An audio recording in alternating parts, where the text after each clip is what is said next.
Idéalvoyance.fr, coaching de vie spirituelle par téléphone, chat et email présente. Sud Radio, à votre écoute, 16h-17h, Alexandre Delevanne.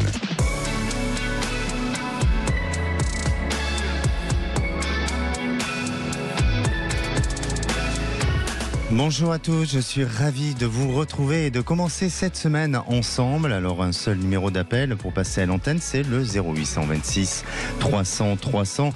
J'espère que vous avez passé un bon week-end et souvent le week-end c'est le moment pour relâcher, mais c'est aussi un moment où on peut prendre des décisions.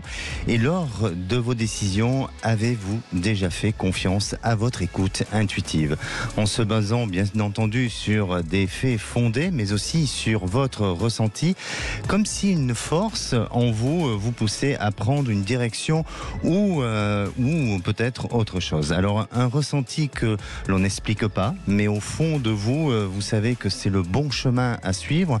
Et dans ce cas, seriez-vous dans l'écoute intuitive, celle qui vous parle de différentes façons. Certains la connaissent avec cette petite voix murmurant à l'oreille, d'autres avec des frissons ou des papillons dans leur ventre, et d'autres sera pour eux une intuition olfactive.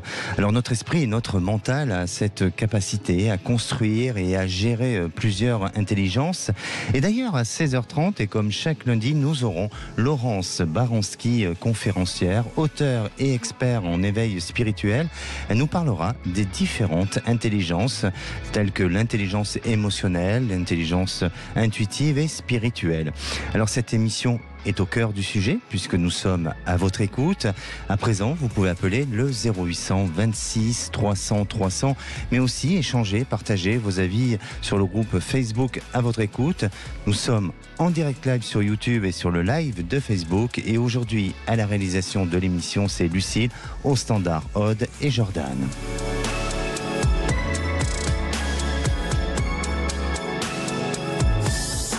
Sud Radio, à votre écoute, Alexandre Delevanne. Et si on écoutait Paul? Bonjour Paul. Bonjour Alexandre. Bienvenue sur Sud Radio. Merci. Alors, puisqu'on est dans le sujet, Paul, je vais vous poser une question. Faites-vous confiance à votre intuition? Pas toujours. Pas toujours. Des fois ça peut, oui, mais des fois non. D'accord. Alors peut-être parce que vous avez tout simplement aussi envie de vivre votre propre expérience aussi, non? Peut-être. Peut-être. Hein. Alors, Paul, vous nous appelez pour une histoire sentimentale, puisque vous êtes séparé de votre compagne et vous n'arrivez pas à l'oublier et vous aimeriez peut-être la reconquérir. Oui. C'est ça. Hein. Alors, racontez-nous, Paul, depuis combien de temps vous connaissez cette femme déjà, et comment cette rencontre s'est passée entre vous? Ça fait 5 ans et ça fait donc 1 an qu'on n'est plus ensemble et je l'ai rencontré au travail. Au travail, d'accord. Vous êtes dans quel secteur d'activité? Alors avant j'étais dans la santé, aujourd'hui je ne le suis plus. Je suis revenu dans le secteur du bâtiment. D'accord. Et donc elle aussi était dans ce même secteur-là ou c'était dans le secteur... Oui. D'accord, dans ce secteur du bâtiment. Alors vous êtes rencontrés au travail, donc vous étiez des collègues de travail tout simplement? Oui. D'accord. Jusque-là, bon, vous aviez des relations, on va dire, cordiales? Oui, tout à fait. Et puis vient le moment... Voilà, tout s'est fait, quoi. Et ça s'est passé comment? Quel a été le déclic de cette relation qui a débuté? On va dire que ça s'est fait naturellement. Naturellement? Oui. D'accord. Vous avez senti, je dirais, ensemble, peut-être des affinités, peut-être aussi une expérience de vie très différente de l'un et de l'autre, mais à la fois des rapprochements ensemble. Est-ce qu'il y a eu peut-être des petites anecdotes sur ça? Non, pas vraiment. En fait, c'est vraiment que, au fur et à mesure, en rigolant ensemble, tout ce qui a fait qu'on s'est rapprochés et que on s'est retrouvés à être, à finir à être ensemble, quoi. Voilà, c'était vraiment, comme je vous dis, ça s'est fait vraiment très naturellement, en fait. C'est vraiment, voilà. Pas marié, ni paxé? Non. Donc c'était juste une union ensemble. On était en union ensemble, c'est tout, quoi. Voilà. Alors, apparemment, Paul, elle a arrêté la relation parce que vous auriez commis des erreurs. Oui, quelques erreurs. Et quelques erreurs. Alors, est-ce qu'on peut savoir quelles sont les erreurs que vous avez pu commettre? Pas trop forcément à l'écoute, pas forcément dans la compréhension. Moi, j'ai mon enfant aussi qui a créé pas mal de problèmes aussi, et donc tous ces petits problèmes-là ont fait que ça a été assez pour elle, quoi. D'accord. Alors quand vous dites que pas trop à l'écoute, peut-être que c'est aussi votre personnalité? Non, pas vraiment. À la base, non, pas, je suis pas comme ça. Mais là, au fur et à mesure, dans le temps, ouais, je pense que je suis devenu comme ça. Mais je pense qu'il y avait un ras-le-bol de beaucoup de choses. Je pense que voilà, c'était par rapport à mon enfant, c'était compliqué parce que mon enfant ne l'acceptait pas. Et du coup, elle, en faisant des efforts, c'était compliqué pour elle aussi de faire des efforts. Et en retour, qu'il n'y avait rien qui arrivait, quoi. Et c'était très compliqué pour elle aussi. Donc voilà, on va dire que c'était. Je pense que je suis devenu à ce niveau-là par rapport à tout ça, je pense. Voilà. Alors c'est intéressant. On va dire que je me suis refermé sur moi-même. Oui, voilà. Et c'est intéressant ce que vous dites parce que vous êtes en train de dire qu'à son contact, eh bien votre personnalité, votre comportement s'est modifié et vous n'étiez pas naturel dans votre manière de vivre et d'être. Sur ce point-là, on va voilà, dire. De ce que vous pourriez être normalement dans une vie de couple. Et c'est avec le recul et puis à la suite de cette séparation que vous vous êtes rendu compte des erreurs. Et est-ce que vous n'avez pas senti qu'il y avait quand même une influence autour de vous qui justement allait à l'encontre et qui faisait opposition à votre histoire et pas forcément en rapport à elle, mais peut-être d'une influence extérieure, non? Je sais pas. Franchement, je sais pas du tout. Moi, je pense que si. Hein, c'est ce que. Enfin, je veux pas détenir la vérité, hein, parce que vous connaissez votre histoire et c'est vous qui l'avez vécu. Mais je crois qu'il y a eu une influence extérieure et qui, malheureusement, vous a amené à avoir cette attitude, ce comportement. Mais ce qui est important, c'est aujourd'hui, c'est se remettre en question. Et je crois que c'est ce que vous êtes en train de faire. Alors, ça ne sauvera, voilà, ça ne sauvera peut-être pas l'histoire, mais tout au moins, vous essayez de comprendre qui vous êtes, les erreurs que vous avez pu commettre, et c'est important parfois, hein, quelle que soit la situation ou quel que soit le domaine dans lequel nous sommes ou nous vivons, c'est important de se poser les bonnes questions. Et aujourd'hui, où vous en êtes où dans cette histoire? On se voit quand même de temps en temps. On a gardé quand même toujours le contact. Elle vient à la maison et tout ce qui en suit. Donc, bon, voilà, il y a quand même toujours ce côté quand même. De rapprochement. Non, il n'y a pas de rapprochement, mais je dirais quand même qu'il est toujours fusionnel. Il y a toujours un truc. Je pense qu'il y a toujours un truc, quoi. Voilà. Une complicité, peut-être. Ouais, voilà. Tout simplement. Voilà. Il y a toujours ce truc-là qui est toujours là, quoi. En fait, à la fois, on sait qu'on peut compter l'un sur l'autre et ainsi de suite. D'accord. Et à la fois, ce qui s'est coupé entre vous, c'est peut-être le côté physique, où il y a toujours un côté physique d'une relation intime. Non, pas du tout. Non, c'est ce qui a été coupé. D'accord. Alors, quel est votre questionnement aujourd'hui, Paul?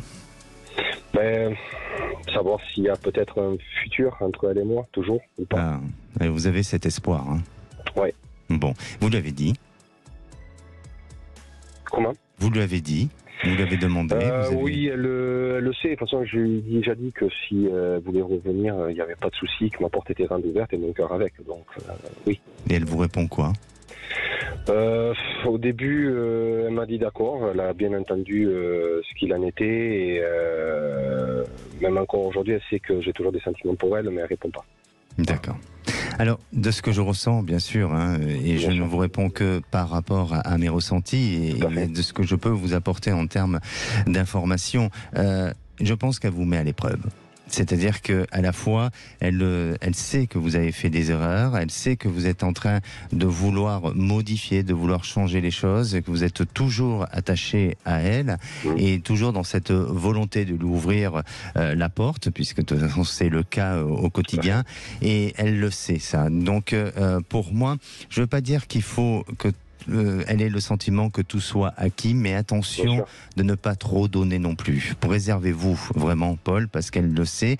Et je crois qu'il y aura la possibilité, à un moment donné, d'un retour. Il y aura quelque chose qui va se mettre en place, il y aura un déclic, mais on dirait qu'elle attend peut-être une échéance, une date, une période. Il y a quelque chose qui, chez elle, c'est pas stratégique du tout, mais chez elle, il y a quand même une attente sur un résultat, sur peut-être peut-être à la suite d'une prise de décision. Il y a quelque chose qui est très pensé dans son esprit et qui va permettre de déclencher à nouveau un retour et permettre de reprendre une relation. Alors, attention, prenez du recul avec ce que je vous dis, parce que bien sûr que votre vie, c'est vous qui la menez, c'est vous qui la gérez, et ne soyez pas influencés par les propos ou par les paroles des uns et des autres. Mais en attendant, j'aurais tendance à dire que c'est pas de prendre du recul vis-à-vis d'elle, mais ce n'est pas la peine d'en faire autant.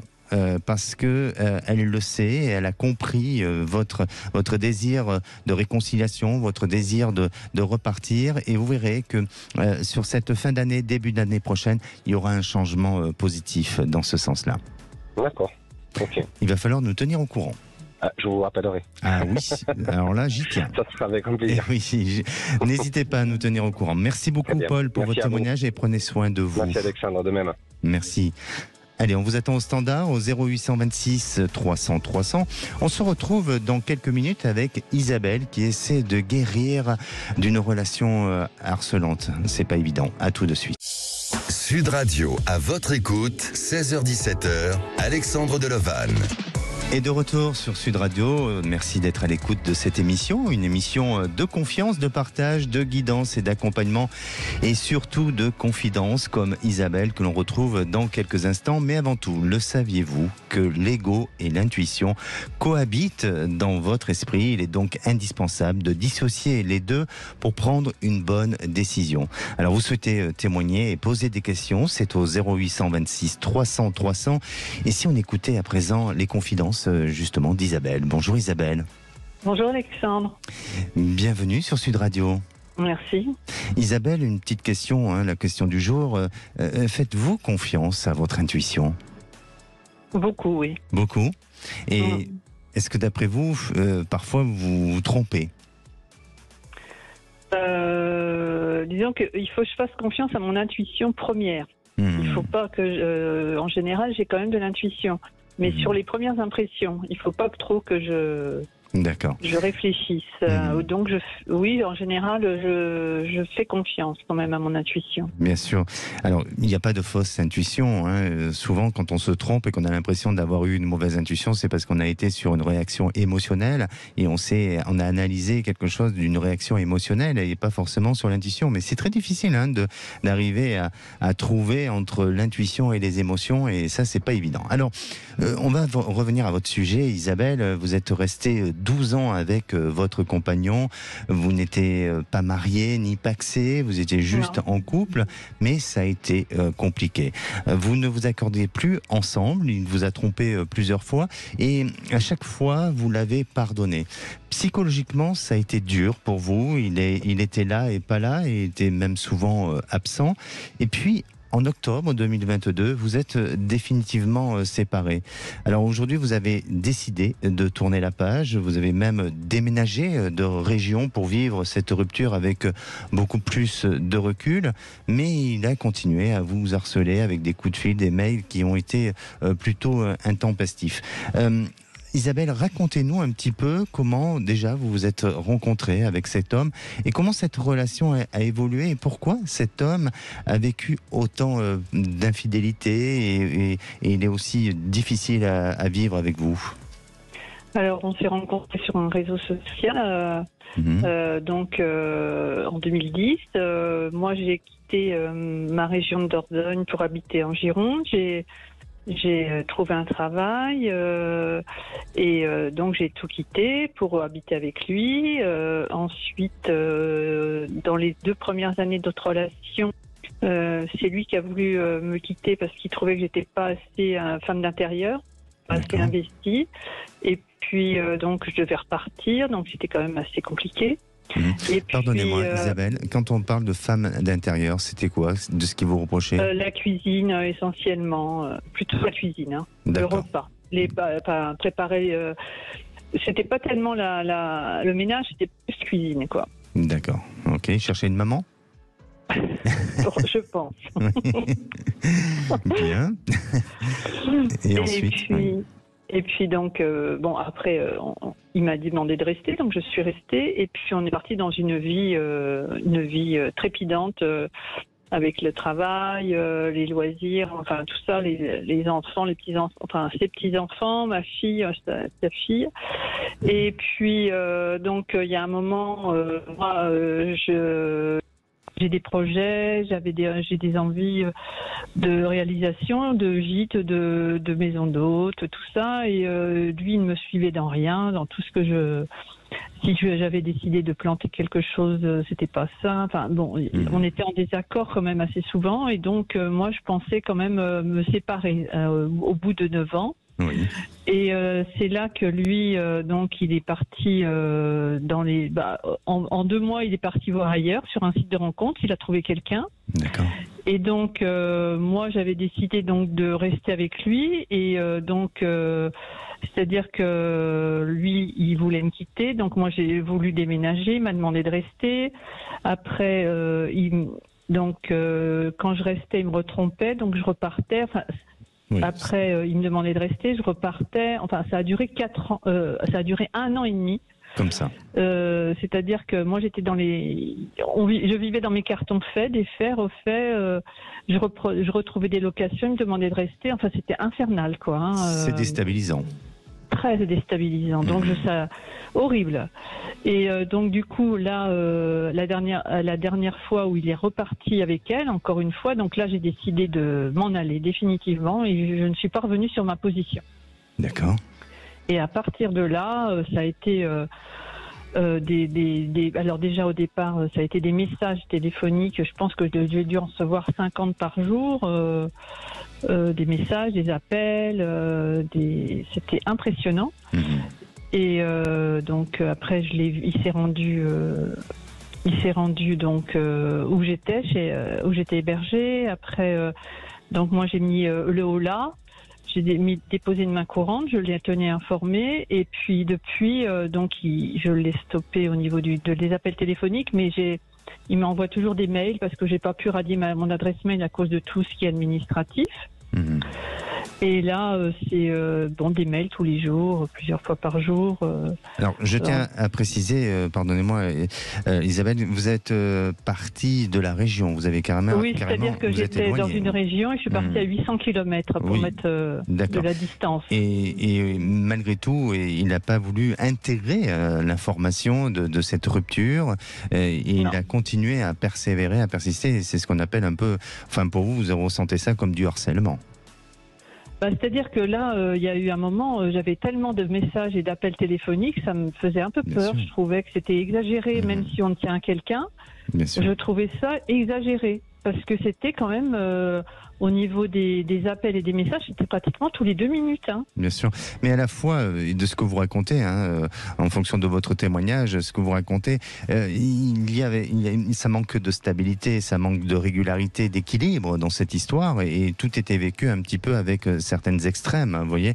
Donc, son comportement, je ne veux pas dire qu'il n'est pas étonnant, mais son comportement démontre un petit peu sa manière de fonctionner, sa manière d'être, et de ce qui vous a fait vivre auparavant, et aussi de ce que vous avez vécu avec lui. Donc, pour moi, aujourd'hui, vous en êtes où dans cette histoire ? Eh ben moi, je suis dans ma nouvelle maison. Oui. Avec seule, avec mes projets. Mes projets, je suis bien, très très bien. Moi, je suis bien stabilisée. J'espère réaliser mes projets. Mais j'espère que lui va un jour comprendre que. D'accord. Donc vous voulez savoir si ça va s'arrêter, qu'il va vous laisser tranquille et que vous puissiez vous concentrer sur votre nouvelle vie. Oui, c'est exactement. Ça. Voilà. Eh bien oui, je pense qu'on arrive à cette échéance-là. On arrive à un moment où effectivement, il ne se sent plus du tout puissant envers vous et ne plus avoir autant d'influence ou d'impact sur la possibilité de vous faire changer les choses. Pourquoi ? Parce que pour moi, il est amené à rencontrer quelqu'un d'autre. Il est amené à changer sa vie et donc ça permettra de pouvoir vous oublier et s'éloigner progressivement de certaines pensées obsessionnelle qu'il aurait pu avoir envers vous. Mais malgré tout, vous l'avez marqué, vous l'avez peut-être, il a été attaché à vous, hein, il a eu sûrement du sentiment et vous l'avez marqué. Et à la fois, cette relation, elle a été vécue avec beaucoup trop de frustration. Et c'est pour ça que il y a un sentiment pour lui d'inachevé et il a envie d'aller jusqu'au bout où il s'est persuadé qu'il était capable de sauver quelque chose. Mais pour moi, vous verrez que progressivement, les choses sont en train de changer. Et d'ici cette fin d'année, donc d'ici 3 mois, eh bien, vous serez amené à vous sentir beaucoup plus tranquillisé, beaucoup plus sereine sur l'avenir et avec l'impression d'un horizon beaucoup plus clair. N'hésitez pas à nous tenir au courant. Merci à vous, Isabelle, et puis passez une belle semaine. Allez, on vous attend à l'antenne au 0826 300 300. Ne bougez pas, on revient dans un instant avec Laurence Baranski, auteure et conférencière en éveil spirituel, et elle nous parlera des différentes formes de l'intelligence. Ne bougez pas. Sud Radio, à votre écoute, 16h-17h, Alexandre Delovan. Et de retour sur Sud Radio, il est 16h30. Alors je vous rappelle que nous sommes en direct live sur YouTube et sur le live de Facebook. Et comme chaque lundi, il est temps d'accueillir Laurence Baranski, auteure d'une douzaine d'ouvrages et conférencière en éveil spirituel. Bonjour Laurence. Allô Laurence. Vous m'entendez ? Oui, je vous entends, Laurence. Bonjour. Bonjour Alexandre. Alors, bonjour à toutes et tous. Laurence, aujourd'hui, c'est un jour spécial pour vous puisque c'est votre anniversaire. Et j'en profite pour vous souhaiter un très bel anniversaire à l'antenne et une belle année pour vous qui commence sur de belles perspectives. Oui, alors un grand merci. Oui, puisque je suis avec vous sur une très très belle perspective. Oui. D'accord, alors je crois que vous êtes même bientôt à l'acheminement d'un ouvrage qui est en cours de préparation, c'est bien ça ? Oui, un ouvrage dont l'auteur est Valérie Seguin, auquel j'ai collaboré, un ouvrage sur l'intelligence intuitive et spirituelle qui sortira en novembre. Ah, justement, alors ça tombe très bien, Laurence, parce qu'aujourd'hui vous allez nous parler d'intelligence. Oui, et plus exactement, vous l'avez dit en début d'émission, Alexandre, de nos intelligences, car nous en avons plusieurs. Alors je commence par définir l'intelligence. L'intelligence, c'est ce qui nous permet d'évoluer, de nous adapter dans le monde, dans la vie. Notre intelligence la plus connue est celle qu'on a développée à l'école, on peut la qualifier d'intellectuelle. C'est l'intelligence de la logique, des mathématiques, celle qui va nous permettre de compter, de raisonner, d'argumenter. L'intelligence du mental. Mais ce n'est pas la seule. Depuis quelques années, on parle aussi d'autres formes d'intelligence. On dit que nous avons 8 ou 9 types d'intelligence. Je vais en citer 2. Que vous avez cité, je crois, notamment une. Premièrement, nous avons une intelligence corporelle. L'intelligence corporelle, c'est l'intelligence de notre corps, du mouvement dans l'espace, de la danse aussi, de notre capacité à nous mouvoir. Notre corps est intelligent. Un deuxième exemple, nous avons aussi une intelligence émotionnelle. Et cette intelligence qui est très importante nous permet de bien gérer nos émotions et d'équilibrer dans la vie de tous les jours ce qu'on va appeler notre bien-être émotionnel, nos émotions en nous-mêmes et dans nos relations avec les autres. D'accord. Et oui, pardon, excusez-moi, allez-y. Alors, si je continue, Alexandre, sur le dernier type d'intelligence, j'ai dit 8 ou 9, je ne vais pas les citer tous, les types d'intelligence. On parle d'intelligence également spirituelle, de plus en plus. Depuis une dizaine d'années, on en entend beaucoup parler. Alors, qu'est-ce que c'est ? L'intelligence spirituelle, c'est notre capacité à écouter nos sensations, notre petite voix intérieure, et même à développer notre intuition. C'est pas éloigné du sujet d'aujourd'hui, l'écoute intuitive. On dit souvent que cette intelligence, d'ailleurs, est une intelligence à la fois spirituelle et intuitive. Et je trouve que c'est très joli parce que c'est un peu l'intelligence de la sensibilité, de la douceur. Et c'est une intelligence qui nous invite à faire confiance à ce que nous ressentons, même si ce que nous ressentons n'est pas forcément logique, comme nous dit notre mental. C'est l'intuition. D'accord. Alors, quels conseils pourriez-vous nous donner aujourd'hui ? Oui, alors, ma proposition, j'en ai 2. Le premier serait déjà de reconnaître que nous avons en nous toutes ces formes d'intelligence et de ne pas hésiter à les développer. En fait, on est très riche d'intelligence. Et le deuxième conseil, la deuxième proposition serait une pratique toute simple pour développer notre intelligence spirituelle. Cette pratique consiste à prendre l'habitude de regarder autour de soi tout ce qui va bien, tout ce qui est beau et surtout s'imprégner de cette beauté, de ce bien-être. Ça va avoir pour effet de nous apaiser intérieurement et nous pourrons ainsi nous mettre beaucoup plus naturellement et beaucoup plus sereinement à l'écoute de notre sensibilité et de notre intuition. C'est de faire un peu en sorte appel à nos sens. Oui, aussi. D'apaiser un peu, on dit comme l'eau du lac. Et là, du coup, on n'est plus à l'écoute des bruits extérieurs, de l'agitation extérieure de notre mental.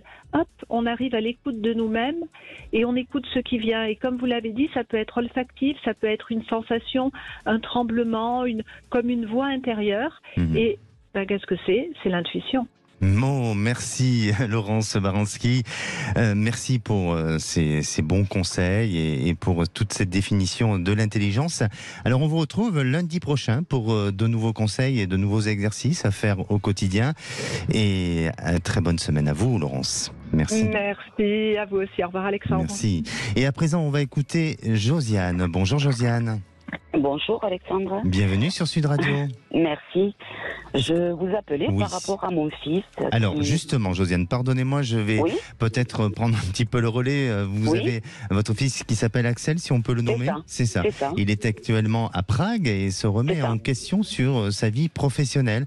Et je crois qu'il y vit dans ce lieu-là et dans cette ville-là depuis début de l'année. C'est ça, depuis janvier. Voilà. Alors, à ce jour, il est chasseur de tête pour une société de consulting.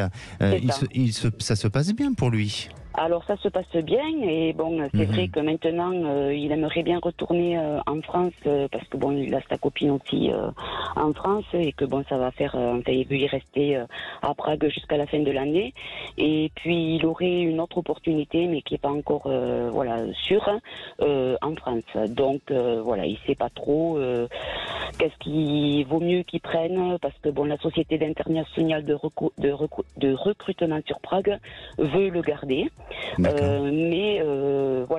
Faire du télétravail mais en France. Voilà, donc ça l'intéresserait parce que bon, il redescend sur la France et bon voilà, et donc il hésite si jamais l'autre opportunité est plus intéressante ou pas. Il sait pas trop comment faire quoi. Alors Josiane, sa motivation première serait effectivement de se rapprocher de sa compagne. C'est ça. Sinon, s'il n'avait pas eu cet attachement-là avec sa compagne, peut-être qu'il serait resté tout simplement. Je pense qu'il y serait resté, oui. Eh oui. Vous êtes allé lui rendre visite ?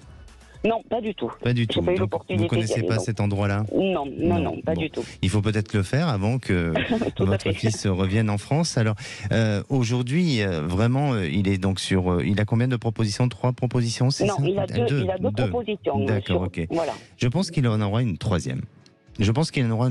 Pourquoi ? Parce qu'il a un profil intéressant et il me semblerait que par rapport à ce qu'il dégage en termes de personnalité, en termes de compétences et aussi dans le secteur d'activité dans lequel il est, mais il peut avoir des opportunités, il peut avoir des propositions. Alors, il ne faut pas se précipiter et effectivement, moi j'aurais tendance à penser et à ressentir surtout, parce que ce qui est intéressant c'est le ressenti de ce que je peux avoir vis-à-vis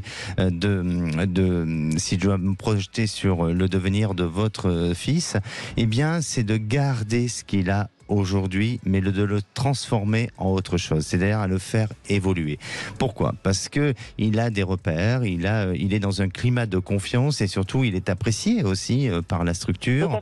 Voilà, on dirait que à la fois on n'a pas forcément envie de le perdre et donc on lui donne des possibilités, des opportunités d'avoir une certaine forme d'autonomie professionnelle, tout en se déplaçant et tout en faisant du télétravail. Alors il se peut que dans un premier temps il soit amené à devoir quand même se redéplacer vers Prague pour peut-être de temps en temps devoir faire du présentiel, mais je sens que ça peut être gérable et tout au moins ça peut lui permettre par la suite d'évoluer et d'avoir plus tard, peut-être pas tout de suite, mais d'avoir une opportunité encore plus riche et encore plus intéressante pour lui dans l'avenir et ça sera lié à une autre structure. Donc moi j'aurais tendance et je serais lui, d'être un peu sur cette notion de prudence, d'être dans la précaution, de manière à ne pas tout lâcher et au contraire de rester sur le système de sécurité dans lequel il est aujourd'hui pour évoluer plus tard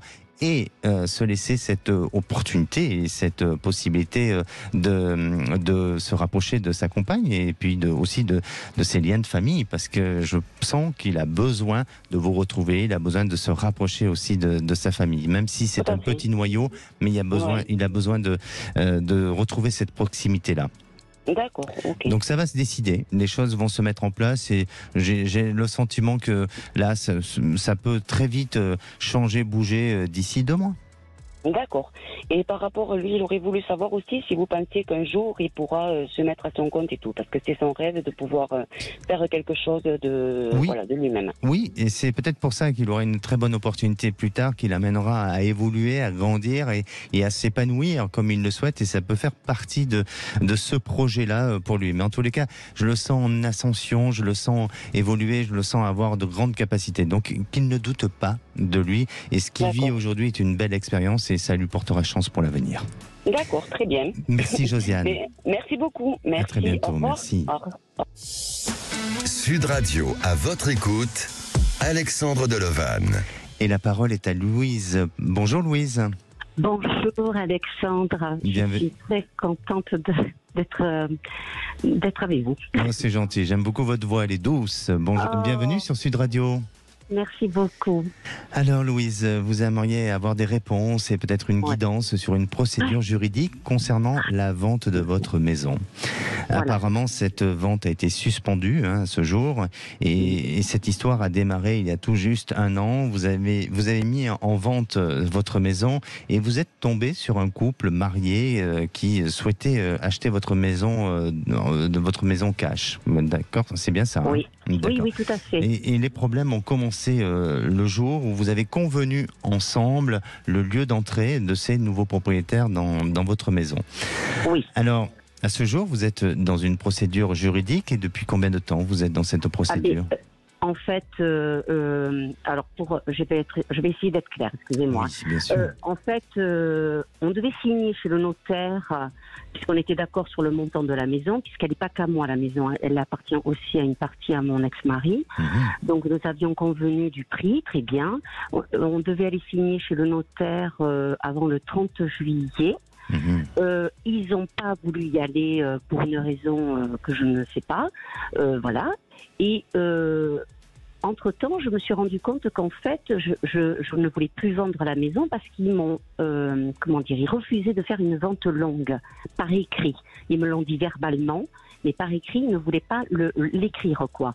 Et comme je suis dans une situation, je ne suis pas toute seule dans cette maison, je suis avec ma fille qui est très lourdement handicapée, qui a été aménagée en plus pour elle, c'est-à-dire que tout est facile, avec une rampe d'accessibilité, tout ça est à plat, tout ça ils sont au courant puisque quand ils ont visité, on ne peut pas y échapper, on s'en rend compte très vite qu'il y a quelqu'un qui vit en fauteuil dans cette maison. Donc verbalement, ils étaient tout à fait d'accord avec cette problématique que j'avais. Il fallait que je trouve un lieu pour moi et mon enfant vraiment facile, parce que je ne peux pas partir n'importe où non plus. Et donc, quand je leur ai demandé de le signer, de le marquer noir sur blanc, là, on a commencé à avoir des problèmes. Donc, quand j'ai profité en fait de l'occasion qu'ils ne voulaient pas aller signer comme c'était prévu le 30 juillet, c'était marqué noir sur blanc là aussi, il fallait signer le 30 juillet, après ça n'a plus lieu d'être. J'ai téléphoné ensuite à mon notaire en disant que je ne pouvais plus vendre parce que je n'avais pas trouvé de lieu pour habiter, moi et mon enfant. Donc, il était sûr que ça allait en rester là, en fait. Qu'il n'y avait rien de signé, voilà. Et en fait, pas du tout. Les vacances se sont passées. Ces gens-là ont été en vacances. Et quand je suis rentrée début septembre, j'ai reçu donc une assignation. Ils me mettent en procédure. Ils me demandent 15 000 € de frais divers de dédommagement que je n'ai pas vendu la maison ces jours-là. Voilà. Donc, j'ai dû prendre un avocat. Évidemment, c'est payant, un avocat. Évidemment. Voilà, j'en suis à 1 200 €. je gagne très peu d'argent puisque je gagne même pas le SMIC. Ça m'a mis vraiment dans une situation très compliquée et moralement surtout très lourde parce que ça m'affecte ma santé, quoi. Évidemment. Voilà. Et puis vous avez du mal à vous projeter dans l'avenir par rapport à cette situation. Alors pour moi et de ce que je ressens, Louise, c'est que cette situation va s'éclaircir et je crois vous allez trouver un compromis. C'est-à-dire que à la fois, même si vous avez, je dirais, un facteur chance, mais il y a malgré tout. Alors attention, je ne peux pas vous donner d'informations parce que je n'ai pas les compétences, bien sûr, juridiques à ce niveau-là, mais je sens qu'il y a eu, vous avez pu commettre une petite erreur et que ça peut porter défaut sur justement cette rupture et sur, en tous les cas, sur pouvoir stopper et arrêter cette vente. Mais j'ai le sentiment que cet avocat va essayer de trouver un compromis à l'amiable pour qu'il y ait une petite somme qui se déduit, mais cette somme va ne pas être au prix qu'ils attendent ou qu'ils souhaitent, mais un prix bien inférieur, et ça permettra à un moment donné de stopper la vente et de repartir sur d'autres choses. Et pour moi, ça sera la meilleure possibilité pour que vous puissiez à un moment donné sortir de cette fragilité-là et de cette difficulté-là, mais je vous sens pas sortir avec zéro, quoi. Vous voyez, avec sans devoir payer quelque chose, et eux de leur côté, ils auront aussi sûrement des pénalités. Donc vraiment, faites confiance en votre avocat, faites confiance aussi avec le notaire, et vous verrez que sous une période de 15 jours, 3 semaines, les choses vont se faire, et ça se fera peut-être par le biais plus de l'amiable que d'une véritable procédure juridique. N'hésitez pas à nous tenir au courant, Louise. Vraiment. Oui, bien sûr. Bon, je n'y manquerai pas, mais en fait, le résultat du juge, je ne l'aurai que le 14 novembre. Mais je ne manquerai pas, bien sûr, de vous rappeler pour vous donner avec plaisir ces réponses. D'accord, mais donc, écoutez, on attend votre retour pour que vous puissiez nous donner la réponse, mais je sens qu'il y a des solutions pour vous. Bon, je vous remercie, Alexandre, énormément. Merci à vous. Et puis, je vous souhaite une bonne fin de semaine. Enfin, une bonne semaine, tout au moins. Merci de même. Et à très bientôt. À très bientôt. On se retrouve après une petite pause. On retrouvera Stéphane qui se pose des questions sur son devenir sentimental. N'hésitez pas à appeler le 0826 300 300. On vous attend. Sud Radio, à votre écoute, 16h-17h, Alexandre Delevanne. Et de retour sur Sud Radio pour cette dernière partie avant de retrouver les vraies voix présentées par Philippe David et Cécile de Minibus. Alors il vous reste encore quelques minutes pour passer à l'antenne de Sud Radio, mais avant de retrouver Stéphane, quelques conseils pour développer votre écoute intuitive. Alors commencez déjà par identifier toutes les mauvaises décisions prises dans votre vie et rappelez-vous de votre ressenti avant de faire votre choix, de ce que vous avez pu faire auparavant. L'idée n'est pas de vous culpabiliser ni de vous reprocher vos choix, mais tout simplement de ressentir à nouveau les messages envoyés par votre intuition à cette époque-là. Aussi, c'est se fier à soi avant tout, car je crois que plus vous gagnerez confiance en vous et ça vous permettra de laisser place à cette intuition, c'est de mettre aussi le corps en action, comme l'a si bien dit Laurence Baranski. Plus notre énergie vitale se met en mouvement et plus notre intuition s'affine en captant des informations de son environnement. Aussi, il faut canaliser son énergie vitale grâce à la méditation. Il faut sortir du cercle vicieux de l'indécision et des doutes et faites-vous confiance. Et maintenant, la parole est à Stéphane. Bonjour Stéphane. Bonjour Alexandre. Bienvenue sur Sud Radio. Merci de m'accueillir sur vos ondes. Merci. Est-ce que vous faites confiance, vous ? Oui. C'est bien. Assez facilement d'ailleurs. Et vous écoutez votre intuition ? Professionnellement, oui, elle m'a beaucoup rendu service. Sentimentalement, c'est un peu plus compliqué. C'est plus compliqué, oui. Comme beaucoup, parce que c'est une gestion émotionnelle particulière. Alors, Stéphane, vous faites appel à nous, car vous aimeriez savoir ce que vous réserve le futur sur le côté sentimental. Oui. Vous êtes divorcé depuis 10 ans de la maman de vos enfants qui aujourd'hui, vous en avez 2. Il y en a un qui a 20 ans et 13 ans, et celui de 13 ans, vous l'avez en garde alternée. votre ex-compagne a mis fin à la relation car elle estimait qu'elle avait fait peut-être le tour de cette histoire et qu'elle ne souhaitait plus continuer ensemble. Oui. Alors, vous avez essayé de la retenir, mais elle a quand même maintenu sa décision. Et à ce jour, vous souhaitez faire une belle rencontre. C'est bien ça ?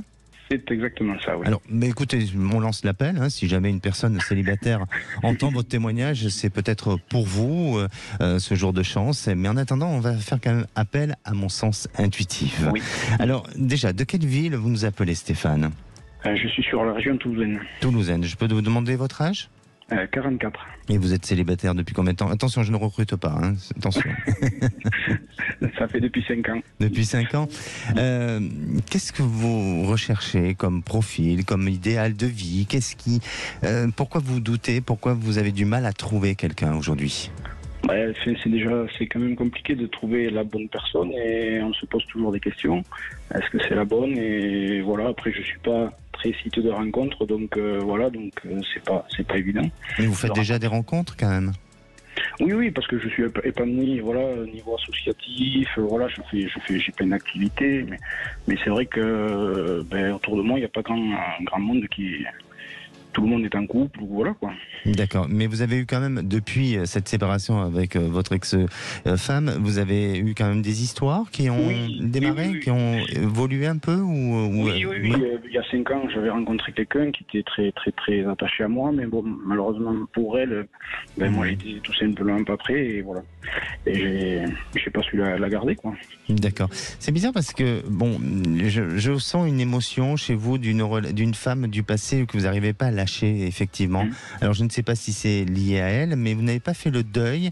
Je ne parle pas de la maman de vos enfants, mais je parle plus d'une autre personne où vous avez un sentiment qu'il y a quelque chose sur lesquels vous êtes pas rencontré au bon moment, ou soit trop vite, pas assez, ou il y a quelque chose qui s'est raté, et vous êtes dans ce sentiment-là où le deuil ne s'est pas complètement effectué vis-à-vis de cette histoire. Est-ce que vous avez eu ou vécu ça ?